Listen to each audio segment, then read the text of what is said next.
ব্লগটা বন্ধুরা একটু লেটই শুরু করেছি। ঘরে কাজকর্ম বলতে পারেন লেটই শুরু করেছি। যবে থেকে ক্যামেরাটা অন করেছি তখন থেকেই ঘরে কাজকর্ম শুরু করেছি, কারণ দুদিন আগে আমার প্রচণ্ড জ্বর গিয়েছে। হয়তো আপনারা আমার আওয়াজ শুনলে বুঝতে পারবেন, ভীষণ জ্বর গিয়েছে, গলাও বসে গিয়েছিল।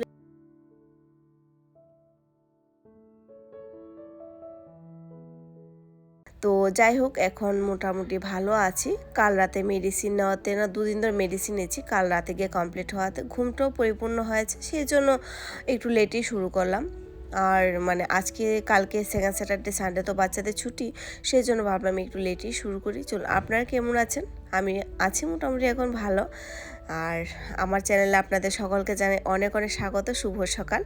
তো এখন বানাচ্ছি পুরি। কালকে রাত্রে একটু হালুয়া বানিয়ে রেখেছিলাম, গাজর হালুয়া। তো গতকাল রাতে বানিয়েছি, তো একটু মর্নিংয়ের জন্য একটু রেখে দিয়েছিলাম, সকালবেলা পুরি করে খাবো করে মানে কিছু খেতে পারছি না। তো দেখি পুরিটা না কালকে আটাটা কালকেরই মাখা ছিল, একটু নরম হয়ে গিয়েছিল। তো সেই জন্য না একটু পুরিটাও কীরকম হয়েছে, কিন্তু পুরিগুলো বেশ ভালো হয়েছে। তো আমরা প্রত্যেকের জন্যই এখন দুটো করে পুরি বানিয়েছি। আর আমার ছেলেরও খিদে পেয়েছে, ওরও ভীষণ জোর। প্রথম প্রিয়াঙ্কার হয়েছে, তারপর আমার, তারপরে ছেলের। মানে মোটামুটি আমাদের ঘরে তিনজনের এখন জ্বর। আর দেখুন, বাচ্চার সঙ্গে সঙ্গে আরেক বাচ্চা চলে এসেছে খাবারের জন্য। ওটাকে আমি একদিন চাল দিয়েছিলাম, এখন থেকে রোজ এখানে বসে থাকে, মানে প্রতিদিন এখানে বসে থাকে। তো আমি দুদিন ধরে চাল দিচ্ছি, তো এখন ভাবছি ওকে এখন থেকে প্রতিদিনই চাল দেব। আগেও দিতাম, এগুলো আমার নিয়মগুলো শেষ হয়ে গেছে, তো এখন থেকে আবার দেওয়া আবার স্টার্ট করব। তবে এখন জানালায় দিচ্ছি, কিছুদিন পর বাইরে দেব। একটা বড় পাত্রে করে রেখে দেবো জল আর চাল, তো এখানে অনেক পাখি এসে খেতে পারবে, কিংবা ছাদেও দেওয়া যাবে। তবে ছাদে মানে দরজাটা না সকাল সকাল খোলা হয় না, যেহেতু ছাদে পরিবার থাকে, ওরা এত সকালে দরজাটা খুলতে চায় না। দেখি কি করা যায়, কিন্তু দেবো ওদেরকে। জানালা এসে রোজ টক করে। চলুন, এখন ঘরে কাজকর্ম আপনাদেরকে সঙ্গে নিয়ে শুরু করেছি। আর সবার প্রথম তো বলবো ঠাকুর পূজা দেওয়াটাই কিন্তু নিয়ম, কিন্তু সবসময় তো আর করা যায় না। তো সবার প্রথমে দেখবেন ঘরে বিছানাটা যদি উঠানো হয়ে যায়, তাহলে যেন মানে শরীরটা হালকা হয়ে যায়। তো সেই জন্য প্রথম ঘরে বিছানাটা উঠিয়ে নিচ্ছি। আর এদিকে বাবুকে দিয়ে আমি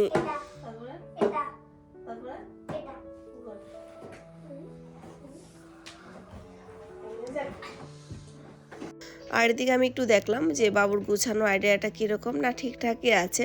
ও আমাকে বলে দিয়েছে এভাবে তুমি রাখবে, তো আমি এভাবেই রাখবো। তার আগে দেখলাম যে ওর আইডিয়াটা কীরকম, ঠিকঠাকই আছে।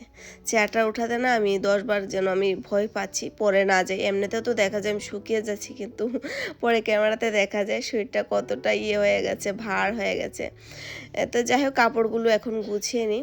আর কাপড় গুছানোটা বলবো আমার কোনো সেরকম কোনো রুটিনই, আমার যখন সুবিধা হয় তখনই করে নিই। তা না হলে না আমার মনে থাকে না যে কোন কাপড়টা কোথায়। কখনো দেখা যায় কি এখানে স্কুলের ড্রেস, ওর বাবার ডিউটির ড্রেস, তারপরে এখানে পরে থাকে, কিংবা মেশিনও থাকে। তো সেই জন্য কাপড়টা ধোয়া হয়ে গেলে, বাছ হয়ে গেলে না মানে আর কোনো টেনশন থাকে না যে না কাপড়গুলো ঠিকঠাক আছে।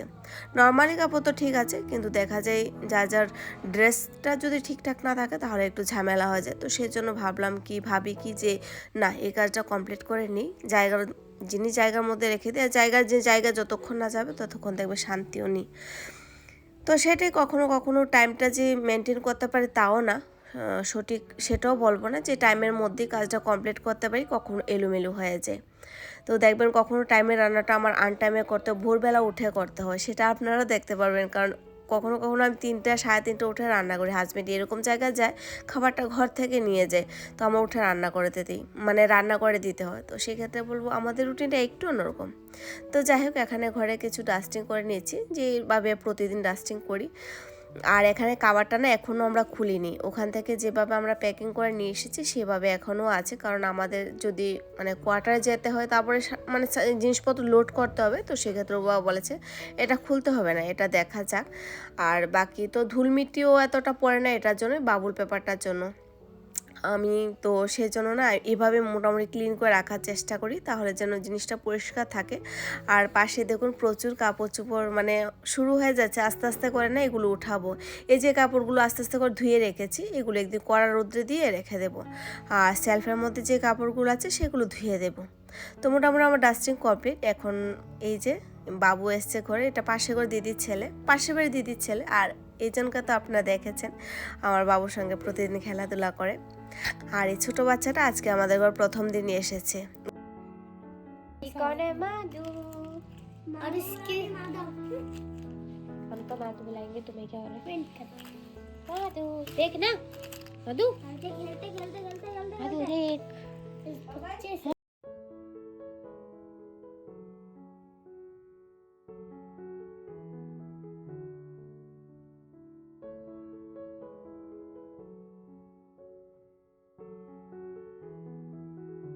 দেরি করে ঘরের কাজটা শুরু করাটা যেন আজকে মানে মাথার উপর একটা বোঝা হয়ে গেছে।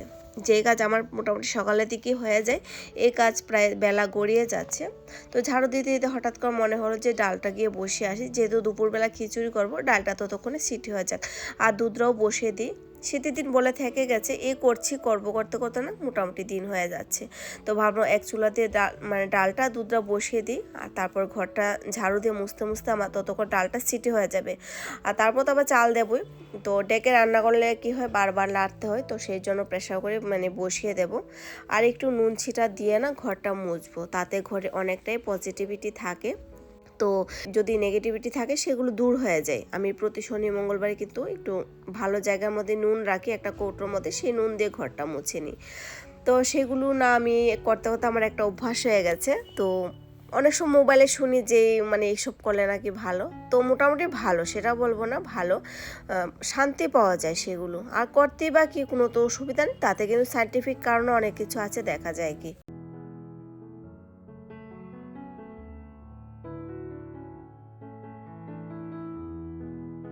ওইদিকে কাজ করতে করতে কিন্তু আমার খিচুড়িটার দিকে বয়াল হয়ে গেছে। এখন শুধু তরকা লাগাবো। তো তরকাটা আজকে ঘি দিয়ে লাগাচ্ছি।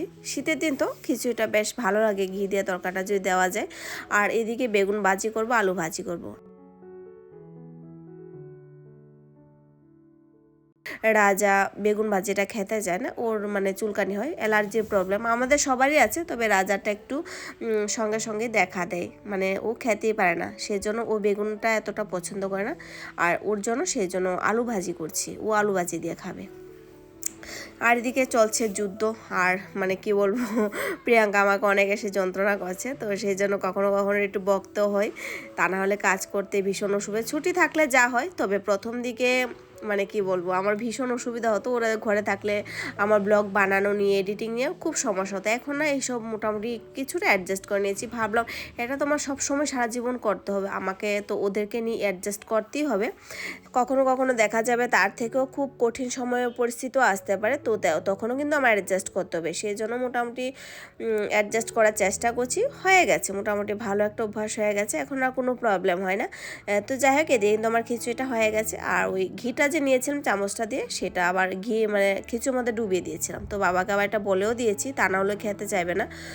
এদিকে একটা কড়াইয়ের মধ্যে গরম জল করে, রোজ আমি যেভাবে ক্লিন করি, প্রতিদিন যদি একটু সময় দিই, আধা ঘন্টা কিংবা 1.5 ঘন্টা দিলেও কিন্তু মোটামুটি হয়ে যায়। গরম জল করে না আমি গ্যাস, তারপরে এই পেছনের টাইলস টুইলস সমস্ত কিছু পরিষ্কার করে নিই।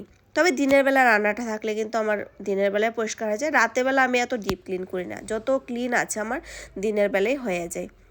মশলার কৌটো টুটু, তেলের কৌটো, সমস্ত কিছুই কিন্তু আমি একটু গরম জল করে মুছে নিই, যেহেতু শীতের দিন। আর গাছটা এই সাইডে না রেখে না ওই সাইডে রেখে দিই, আমি ভুলেই গিয়েছি যে জানালাটা লাগাতে হবে। তো এই গাছগুলো না মোটামুটি একটু রৌদ্রটা যখন ভালো করবে তখন একদিন বাইরে নিয়ে রাখবো কিছুক্ষণের জন্য। আর যে ঘরে আসলে কিছু প্লান্টও কেনার আমার ইচ্ছা আছে, ঘরের জন্য যে ইনডোরগুলো হয় সেগুলো।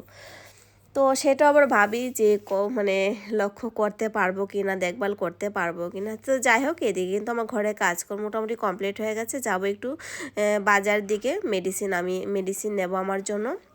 আর মোটামুটি ঘরের কাজ এই বেলার জন্য কমপ্লিট। আবার সেই রাতের থেকে শুরু, সন্ধ্যার পর থেকে শুরু হবে। আর এখানে 3টে সুইট পটেটো রেখেছিলাম, সেগুলো সন্ধ্যার সময় আমরা চা দিয়ে 3জনই খেয়ে নেব। দুধটাও ফ্রিজে রেখে দিই, তা না হলে শর্টটা ভালো করে বসবে না। এই যে 3টে আলু রেখেছি। আজকের ভিডিওটা আপনাদের কাছে কীরকম লেগেছে, যদি ভালো লেগে থাকে অবশ্যই কিন্তু একটা কমেন্ট করে জানান। আর হ্যাঁ, আপনারা যে হিন্দি ব্লগ দেখতে চান তাহলে অবশ্যই কমেন্ট করে জানান। তাহলে দেখা হচ্ছে নেক্সট একটা ব্লগের সঙ্গে। Thank you.